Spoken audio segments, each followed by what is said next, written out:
የጀነራል ታደሰ ወረደ ቤተሰቦች ዝምታቸውን ሰበሩ። የትግራይ ጊዜያዊ አስተዳደር ፕሬዝዳንት የነበሩትና በደብረጽዮን ገብረ ሚካኤል እና በቡድናቸው መንግስታቸውን የተነጠቁት ጀነራል ታደሰ ወረደ በቤተሰቦቻቸው በኩል ድምጻቸውን አሰምተዋል። ጀነራል ታደሰ ስልጣናቸውን ተነጥቀው ከተገደሉ በኋላ በእሳቸው ዙሪያ ምንም አይነት መረጃ የወጣበት ሁኔታ አልነበረም።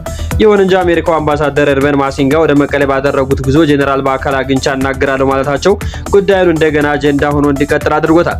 የህወሓት አመራሮች አምባሳደር ማሲንጋ ከጀነራል ታደሰ ጋር እንዲገናኙ ፈቃደኛ አለመሆናቸውና ጀነራል ታደሰም ለጠባቂዎች በተላለፈው ትዕዛዝ መሰረት ከቤታቸው መንቀሳቀስ እንዳይችሉ መደረጉ ዘገባዎች ያመለክታሉ። የቢቢሲ ትግርኛ ክፍል ቤተሰቦቹን በማናገር የገለጸ ሲሆን አምባሳደር ማሲንጋ ከመቀሌ ከመድረሳቸው በፊት ጀነራልን ያገኛሉ ተብሎ ቀጠሮ ተይዞ እንደነበርና ይህም ቀጠሮ በህወሓት አመራሮች ትዕዛዝ ሳይሳካ እንደቀረ ቤተሰቦች አረጋግጠዋል ብሏል። የጀነራል ታደሰ ወረደ ቤተሰቦች የምንወደው የቤተሰባችን አባል ድህነት ያሳስበናል፣ ከውጭው ዓለም ተገሎ እንዲቆይ የተደረገበት ምክንያት ግልጽ ሊሆንልን ይገባል ሲሉ ስጋታቸውን እንደገለጹለት አስታውቋል።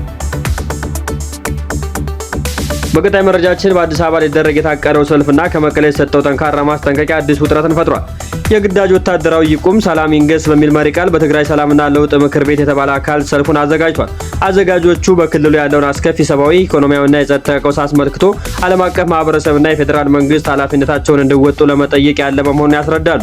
በተለይም በክልል ወጣቶች ላይ የተፈጸመ ያለው የግዳጅ ውትድርናና የማዋከብ በመቃወም አዲስ አበባ ያሉ የትግራይ ተወላጆች በሰልፍ ላይ እንደሚገኙና በትግራይ ክልል ያሉ ወጣቶች ደግሞ የቤት ውስጥ አድማ እንዲያደርጉ ጥሪ ቀርቧል። ህወሓት በበኩሉ ይህ ሰልፍ የፌዴራል መንግስት ደጋፊዎችን በመጠቀም በትግራይ ህዝብ ጥቅም ላይ ያነጣጠረ የሴራ ሰልፍ ነው ሲል አስታውቋል።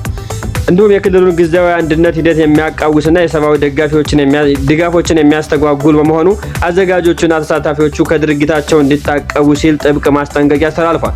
ይህ የሁለትዮሽ ድርድር ማጣት በሰላማዊ ዜጎች ስጋትም እንደሚሆን ተጠብቋል።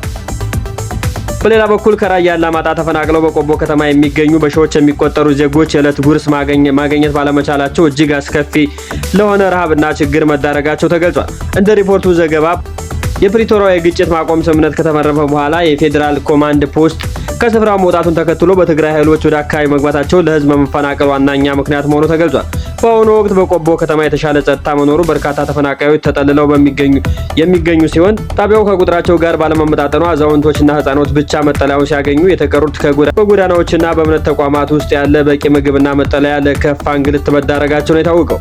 ካላማጣ ወደ ቆቦ የሚሰደዱ ሰዎች ቁጥር እንዲጨምር ያደረገው በአካባቢ የተፈጸመ ያለው አስገዳጅ ወታደራዊ ምልመላና እንደሆነ ተፈናቃዮች ይናገራሉ። የትግራይ ኃይሎች ወደ አካባቢው ከገቡ በኋላ ወጣቶችን በጅምላ መውሰዳቸውንና አንዳንዶቹን ኤርትራ ውስጥ ወደሚገኘው ሰዋ ወታደራዊ ማሰልጠኛ ስለመግባታቸው መረጃዎች እንደሚወጡ ምስክሮች አስረድተዋል። እንዲሁም በአካባቢው ያለውን አስተዳደር መመሪያ ያልተቀበሉ ቤተሰቦቻቸው ንብረቶቻቸውን እስከ መጫንና በገንዘብ እስከ መቀጣት የሚደርስ ጫና ይደረገባቸው እንደሆነ ተገልጿል። በዚህ ምክንያት ወጣቶችና ህፃናት በአስፈሪ ሁኔታ በአካባቢውን ለቀው በመሰደድ ላይ በመሆናቸው በቀጠናው ሰብአዊ ቀውስ እጅግ አሳሳቢ ደረጃ ላይ ደርሷል ብሏል። ወደ ቀጣይ መረጃ ስናልፍ የመካከለኛው ምስራቅ የአሜሪካና ኢራን ትንቅንቅ ቀጣይ የመዳረሻውን አድማሱን ቀይ ባህር ለማድረግ የተደረደረ ነው። ቀይ ባህርን ትዘጋላችሁ የሚል ቀጭን ትዕዛዝ እስኪደርሳቸው ድረስ ዝግጁ ናችሁ ጠብቁ የሚል መልእክት ተላልፏል። ትዕዛዙን ያስተላለፈችው ኢራን ስትሆን ትዕዛዙን የተላለፈለት ደግሞ የኤርትራ ማዶ የሚገኙ የየመን ሁቲ ታጣቂዎች ናቸው። የመረጃ ምንጭ ሮይተርስ ዜና ወኪል እንደገለጸው ታጣቂዎች የኢራን ሚሳኤሎችና ድሮኖች የታጠቁ በመሆናቸው ትዕዛዙ ከደረሳቸው ቀይ ባህርን የባቤል መንደብ ላይ ጥርቅም አድርገው በመዝጋት ኦፕሬሽን ተግባር ማድረግ ይችላሉ ብሏል። ቀጠናው ኢትዮጵያ፣ ኤርትራ፣ ጅቡቲ፣ ሱዳንና ግብፅን የሚገኙበት ከሁሉም በላይ ወሳኝ ዓለም አቀፍ የንግድ መስመር ነው ብሏል። ኤርትራ ከ1000 ኪሎ ሜትር በላይ ቀይ ባህርን ትጋራለች። በቀይ ባህር አቅጣጫ አሰብና ጅቡቲ ላይ እየጠበበ በሚሄድ የባቤል መንደብ ክፍል በማንኛውም ሰዓት ሊዘጋ እንደሚችል እየተነገረ ይገኛል።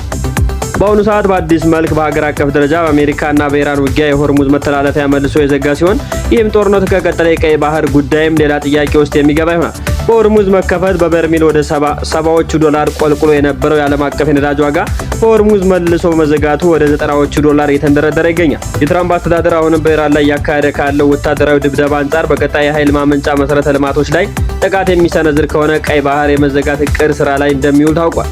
የኢራን ወታደራዊ ተቋምን በመደብደብ ኢራንን እጅ ማስገባት ያልቻለው ትራምፕ በመጨረሻ አማራጮቹን የሀገሪቱን መሰረተ ልማት ማውደም ነው እያሉ ይገኛሉ። ፕሬዝዳንት ዶናልድ ትራምፕ ቴህራን ወደ ድርድር የማትመለስ ከሆነ በሀገሪቱ ውስጥ የሚገኙ ድልድዮች፣ የኃይል ማመንጫዎች እንደሚመቱ በዚህ ሳምንት የመጀመሪያ ላይ ሲዝቱ ነበር።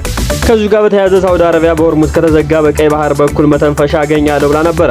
ከገልፍ ነዳጅ አምራች ሀገራት መካከል ሳውዲ አረቢያ በሆርሙዝ እንደዚህም ቀይ ባህር የምትዋሰን ሀገር ናት። እናም እናም የሆርሙዝ ቀውስን በቀይ ባህር ሌላኛው በር ለማምጣት ጥረት እያደረገች ያለችው ሳውዲ አሁን ደግሞ ኢራን በቀይ ባህር በኩል በሁቲ አማጽያን በኩል መጣንብሽ እየተባለች ትገኛለች። የሁቲ ታጣቂ ቡድን መሪ የሆኑት አብዱላ ማርክ ሁቲ ሳውዲ አረቢያ በሀገራችን ላይ መጠነ ሰፊ ጥቃት በመክፈት ግጭቱን የምታባብስ ከሆነ ሁሉም የነዳጅ ማምረቻ ተቋማትና ዋነኛ ማሳለፊያ ማዕከሏን በሚሳኤሎች እና በድሮኖች ኢላማ ይሆናሉ በማለት አስጠንቅቋል።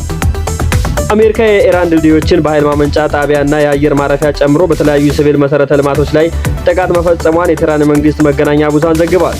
ይህ ዘገባ በሌሎች ምዕራባውያን መገናኛ ብዙሃን ሳይቀር የተረጋገጠ ይገኛል። ከባንደር አባስ የምዕራብ አቅጣጫ የሚገኘው አንድ ድልድይ በአሜሪካ ጥቃት መመታቱን ቢቢሲ አረጋግጫለሁ ብሏል። ሴትኮም በመባል የሚታወቁ የአሜሪካ ማዕከላዊ እዝ የተፈጸሙ ጥቃቶች በኢራን ወታደራዊ አቅም ይበልጥ ለማዳከም ያለመ እንደሆነ ገልጾ በኢራን በኩል የአሜሪካ ወታደራዊ ቤዝ እያስተናገዱ ነው ባለቻቸው የገልፍ ሀገራት ላይ ድብደባውን አጠናክራ ቀጥላለች። ውድ አእምሮ ቤተሰቦቻችን ለዕለቱ ያዝናላችሁ መረጃዎች እነዚህን ይመስላሉ። በቀጣይ አዳዲስ መረጃዎችን ወደ እናንተ ስንለቅ ቀድመው ወደ እናንተ እንዲደርሱ ይህን አካውንት ሰብስክራይብ፣ ላይክ እና ሼር ማድረግ አትርሱ።